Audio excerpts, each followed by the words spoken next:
welcome back to my channel, She Plans, She Budgets. In today's video, we'll be going over my 2024 emergency fund, so let's get started. Alright, so for this video, I'm just going to go ahead and dive right in. I do have a sticker kit from My Olive Blue, and I have her Etsy shop linked down below. Feel free to check out her sticker shop. This is where this kit is from. I also have here my monthly bill tracker. This is what I use to keep track of all of my bills on a monthly basis, along with my yearly bills that are irregular. So I'll be referencing this throughout the video. Okay, so first let's just talk about what is an emergency fund. An emergency fund are funds that you can use for anything that is emergent, like if you need to replace the roof of your house, if you own your home, if you need to buy a replacement car, if your current vehicle breaks down, or if you have a big medical bill that was unexpected, you can use your emergency fund for things like that. And also, if you for some reason lose your job or just temporarily unemployed and you need to live off of your emergency fund for 3 to 6 months or a year, or however long you want to save it for, you can use it that way as well. And speaking of your monthly expenses, that is a good way to base what your emergency fund should look like. You could write down all of your monthly expenses that are very important, like that you have to pay, and you want to just write down all of your categories that, like, no matter what, you must pay these different expenses, whether you're in emergency or not. And you can also customize it to your liking. Like, for instance, you'll see in a minute here, I will include subscriptions in my emergency fund because that's something that I want to have. Obviously, I can easily cut it out, or if I even if I save for it in the emergency fund, I don't have to use it for the subscriptions. Like I said earlier, it could be for any other situation that's emergent, like medical bills, car replacement, roof replacement. So even though I'm setting the money aside for subscriptions, I could use it for subscriptions, or I could use it for something else. But that is something that I will be including because that's what's important to me in my lifestyle, that I would like to maintain during a situation where I would need to live off of my emergency fund. And things always change, so especially your budget, month to month, year to year, quarter to quarter. So if I need to make changes when I'm in the situation where I need to use this, then I'll just make those changes at that time. But your emergency fund is really what you need it to include, and however you would like to go about that. So as I said before, a good way to get your emergency fund started off is to reference your bills. And you'll just take like your rent or mortgage, your utilities, and anything else that's important, and you would just write those down, what those monthly expenses look like, then times it by 3, times it by 6, and times it by 12, depending on which goal you're going for. So for instance, I have about 6 monthly bills, or 7. I tend to group rent and water together because they're paid together, but I'm going to separate them out here. So I need to jot down my rent, water, renter's insurance, my internet. My dance membership I won't write down because in the situation for emergencies, I wouldn't continue to use that membership. But I'll need to include my electricity, and like I mentioned before, for my personal reasons, I would keep my subscriptions. So I'm going to write those down. So like I said, the first one would be rent. Then I would have water, my renter's insurance, because that's required.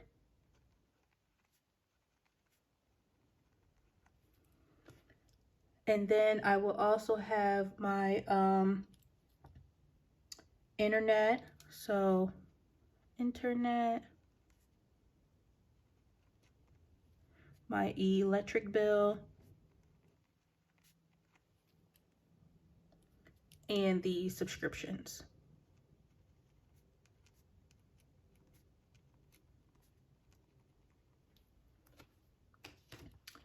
Okay, so of my subscriptions, I have Netflix, Amazon, iTunes, Rapid API, and Dictionary. Um, so I really don't want to part with iTunes, so that I'll probably keep iTunes no matter what. Netflix is another subscription that I don't really want to part with, but let's just say I really, really had to, I would, but I would most likely keep iTunes and Netflix. Amazon can go, Rapid API can go, and so can Dictionary, but those are like the cheaper of the subscriptions, so if we kept them, I feel like it wouldn't really break us, but so that's why, like, for now, I'm just going to include everything on there. But let's say we really needed to, penny pinch and cut a couple of dollars out, I would have no problem with getting rid of Dictionary, Rapid API, and Amazon. But I will probably fight for Netflix and iTunes. So those are my subscriptions. And then the other 3 categories I would need to keep on here are my cash envelopes.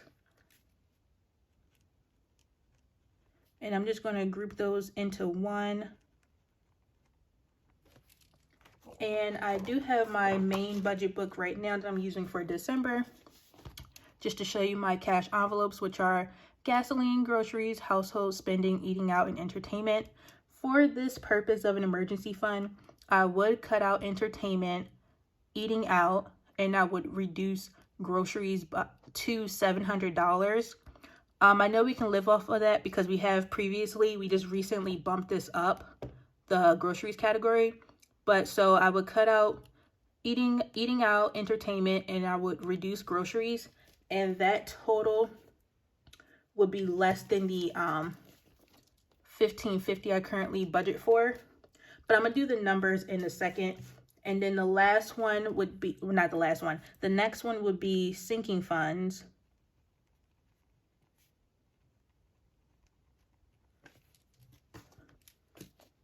And these are all of my sinking funds right here.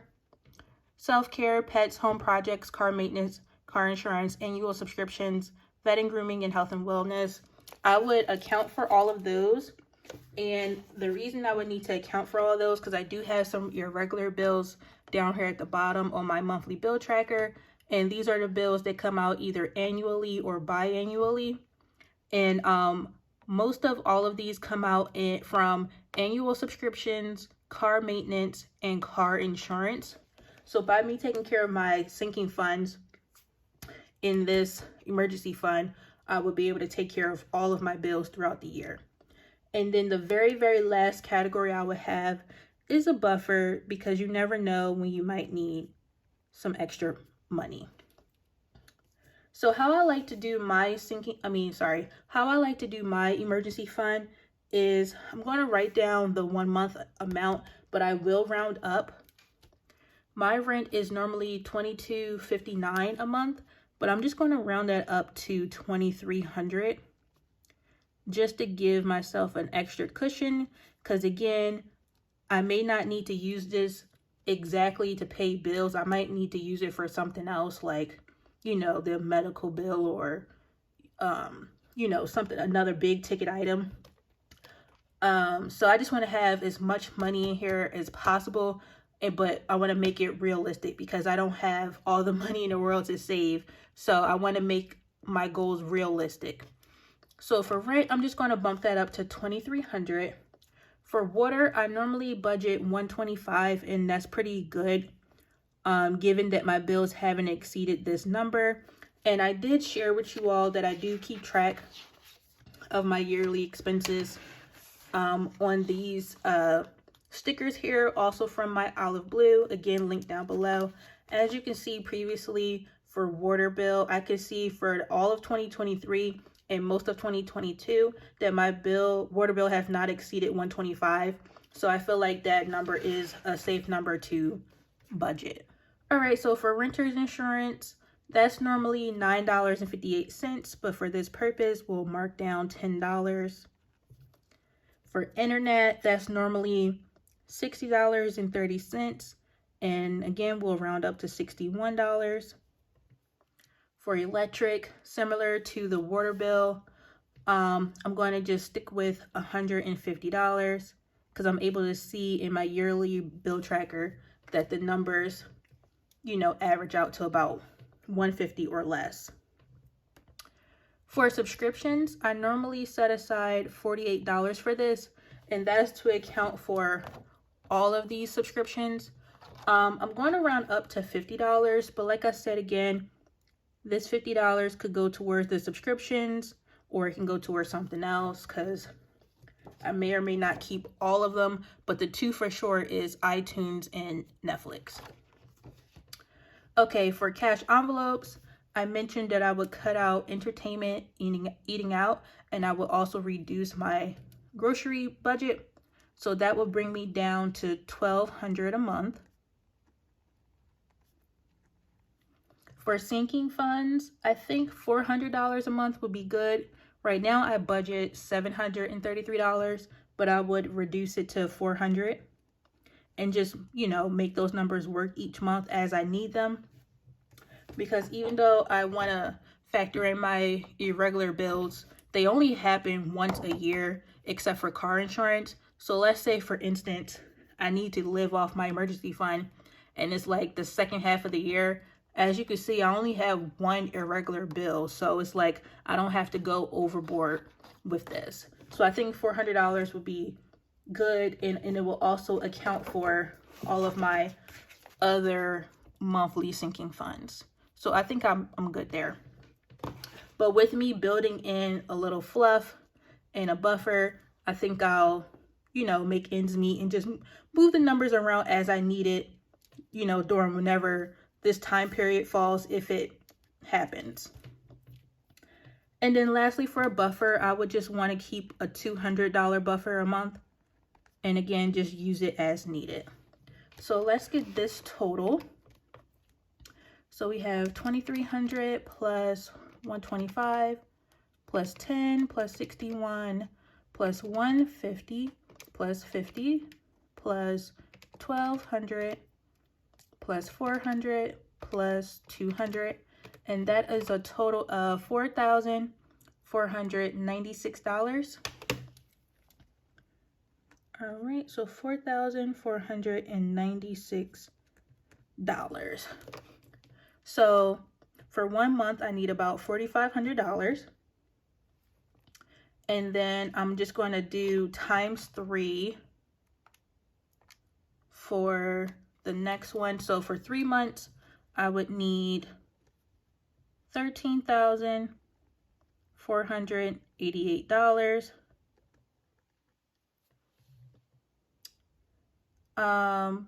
Times 2, sorry, I would need $26,976. And then times 2 again to show for 1 year. That would be $53,952. All right, so I'm going to fill in the 3 and 6 and 1 year numbers off camera. We can do the first one together, which is rent. So 2,300 times 3 is 6,900.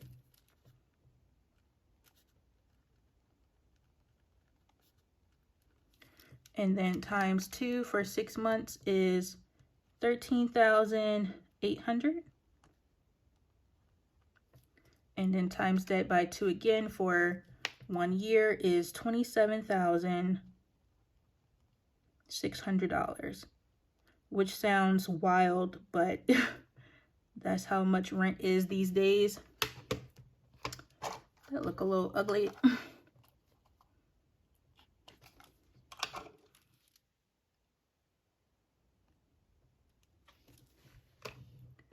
All right, so I'm going to do the same thing for the rest of these and then I'll be right back. All right, so I have all of my numbers written in.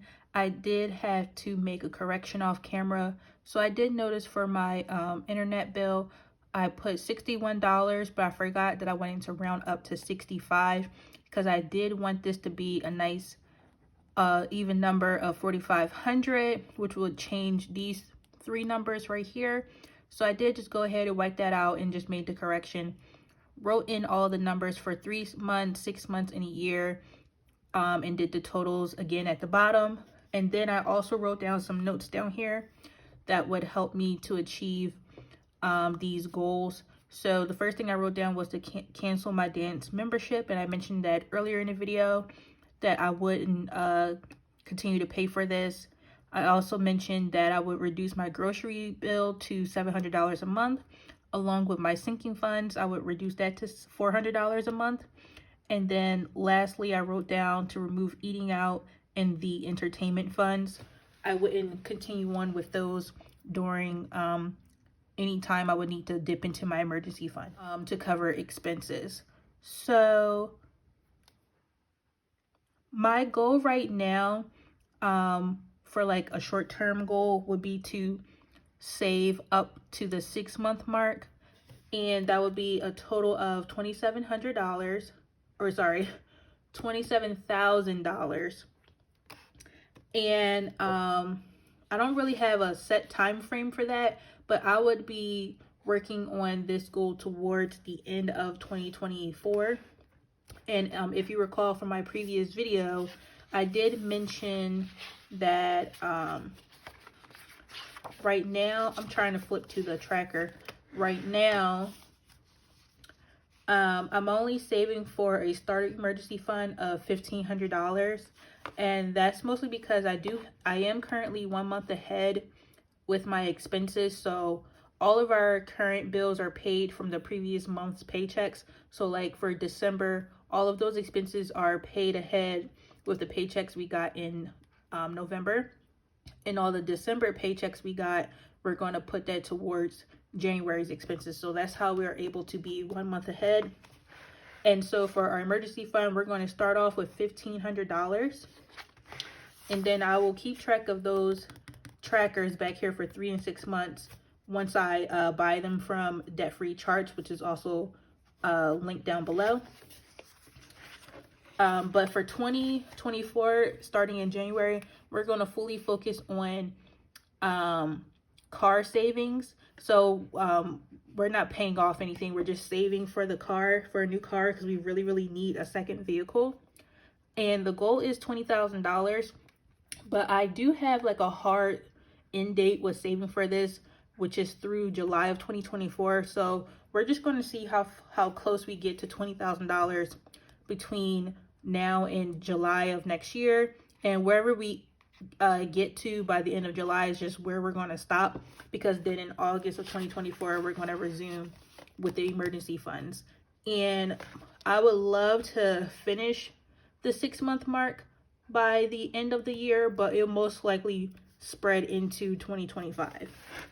But the focus would go back to this starting in August. So yeah, that's pretty much it on how you break down an emergency fund and come up with the numbers.